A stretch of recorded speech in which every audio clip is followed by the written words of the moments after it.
going on? This is Melanie Fiona, and you're checking out True Talk with my homegirl, True Talk. A program called Diva. Okay. One of our girls was here. We brought a few girls down here. It's the only program in the country for women of color by women of color. Love it. About media arts and media literacy so that they can get mentors with people that look like them. Love it. And I don't know how important that must have been for you. Very important. Especially as a young artist growing up. As very multicultural as we are, the industry in Canada isn't as multicultural. Right.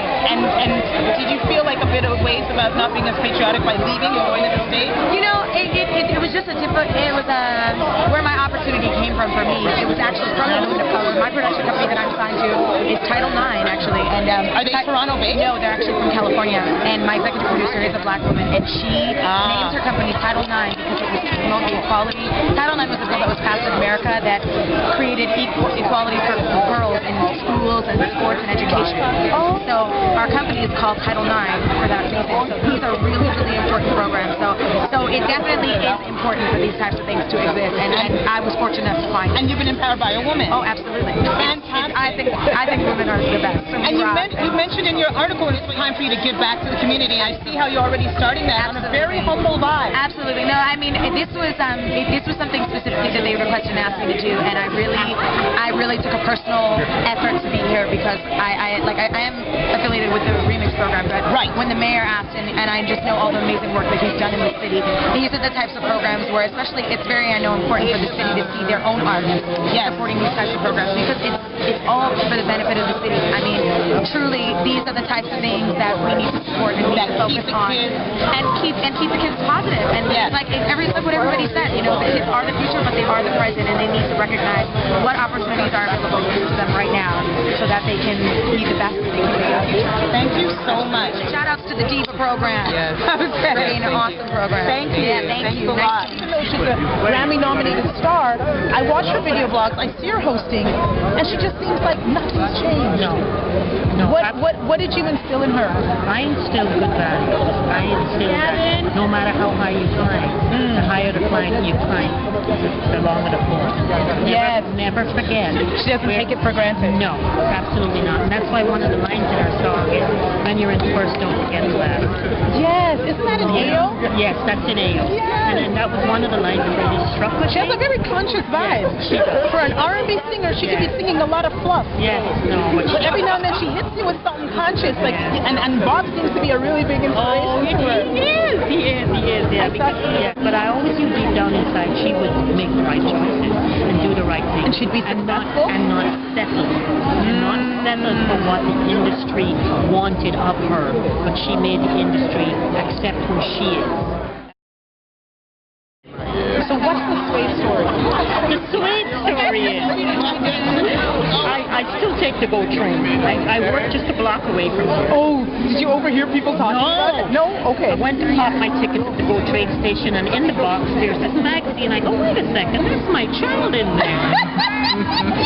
So you didn't know when it was coming out? No. It comes out every 3 or 4 months, and we have no idea what it's exactly. So we run to the news boxes every few days, and like, is our story in there? Is our story in there? So for you, and I saw it on the cover, that's my child, and I'm like, I did a double take, and I took it out, and I got on the GO train. She looks gorgeous in the picture. Yeah, and my girlfriend's on the train goes, did you see Melanie? And they're all excited. Oh. It was a really proud moment. In a Canadian magazine. Yes. I got my camera, and I took a picture of it in the box.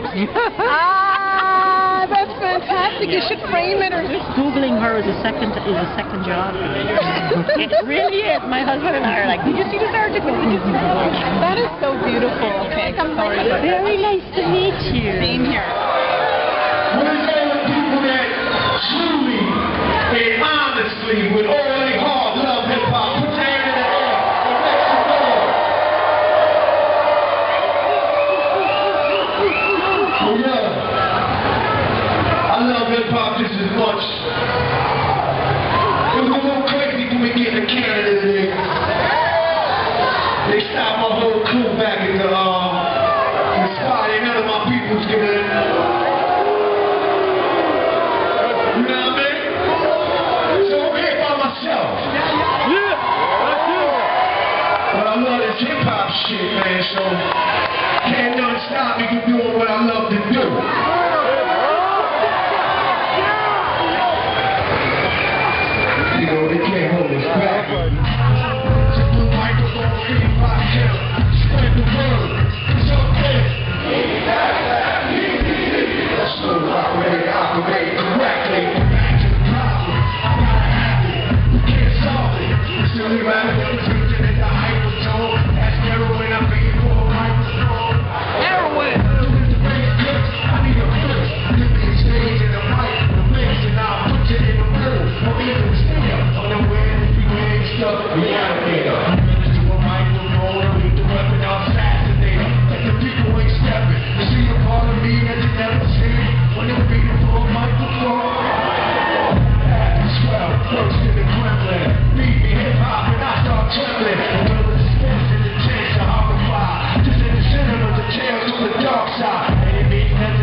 here live and direct in front of the IHOP before breakfast. We film that? Brunch.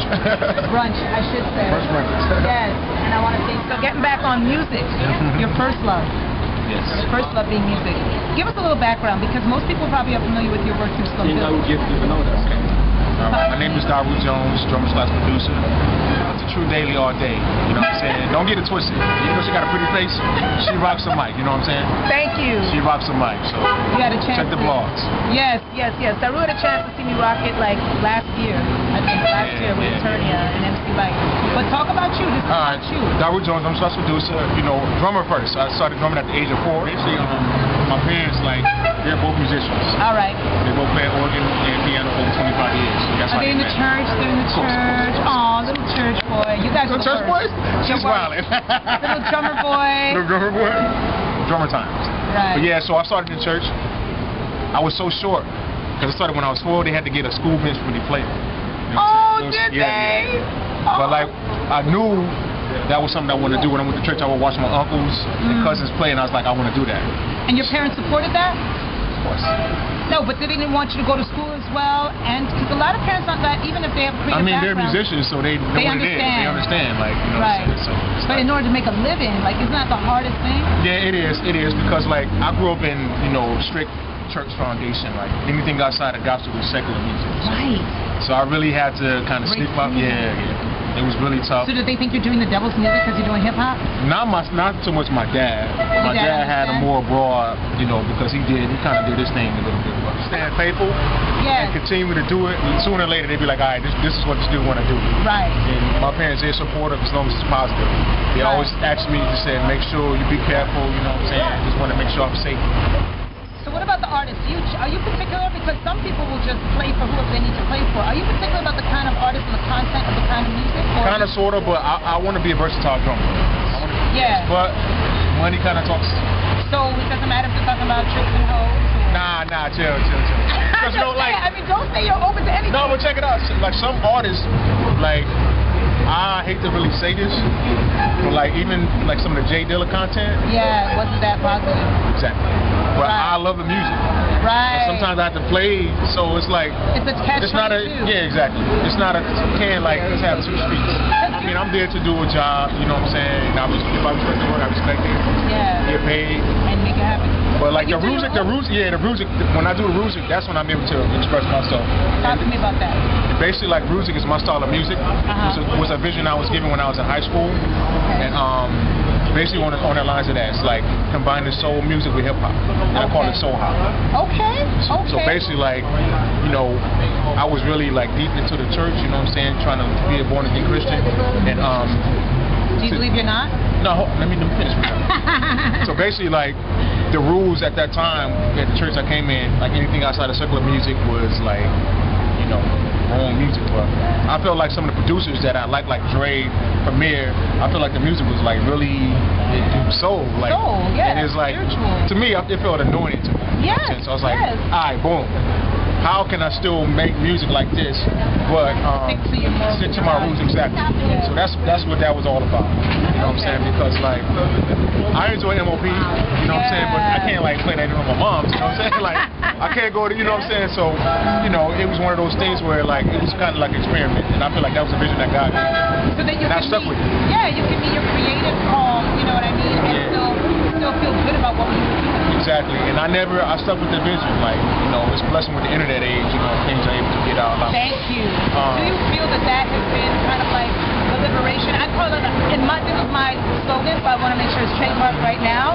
The revolution will be digitized. Because it's a gift and a curse. It is. You can get lost in the mess of a whole bunch of stuff, but you can easily reach millions of people simultaneously at no cost. You know what?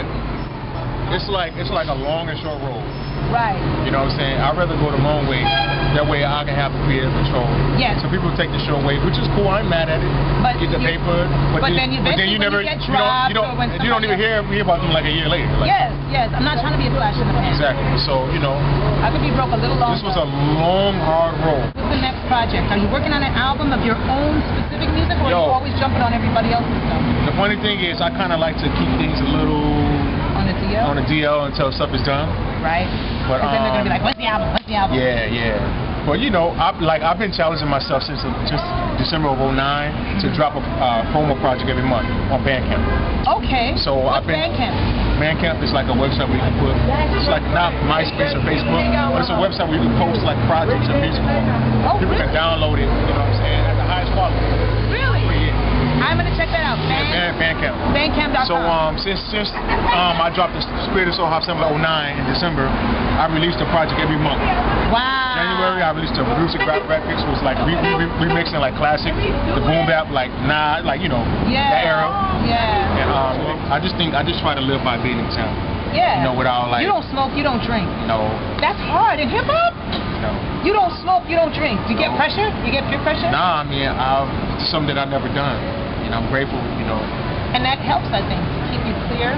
I'm not judging. Everybody have their own, you know. I'm not. I have things I have to work on. That I'm working on. I'm not perfect, but yeah, you're I do not a virgin. But I started. Oh, you had sex before marriage. Yo. Yo, but I still try to live and be an example. You know what I'm saying? I definitely feel like the music that I make is all inspired. Yes. Created, you know what I'm saying? Yes. And I feel like because I kept certain type of not morals, values, you know what I'm saying? I think it all shows. Like you're a product of what you come from or what you eat, you know what I'm saying? So yeah, it's in me, like I feel like I've been trained to do this. Yes, yes. You know what I'm saying? Being in church, like I came into church when we had service every night. Oh my goodness. You know what I'm saying? But that's also why you can play all night. But I'm saying, like, I feel like, you know, the teaching is like rooted. Like, even though, you know, sometimes I go in I have to go in areas because it's like the career, like it's my job, but it's like more mission work. My name is Daru Jones, and you're checking out True Talk with True Daley all day. New York to Toronto. T-Downs. Thank you. Shout out to True.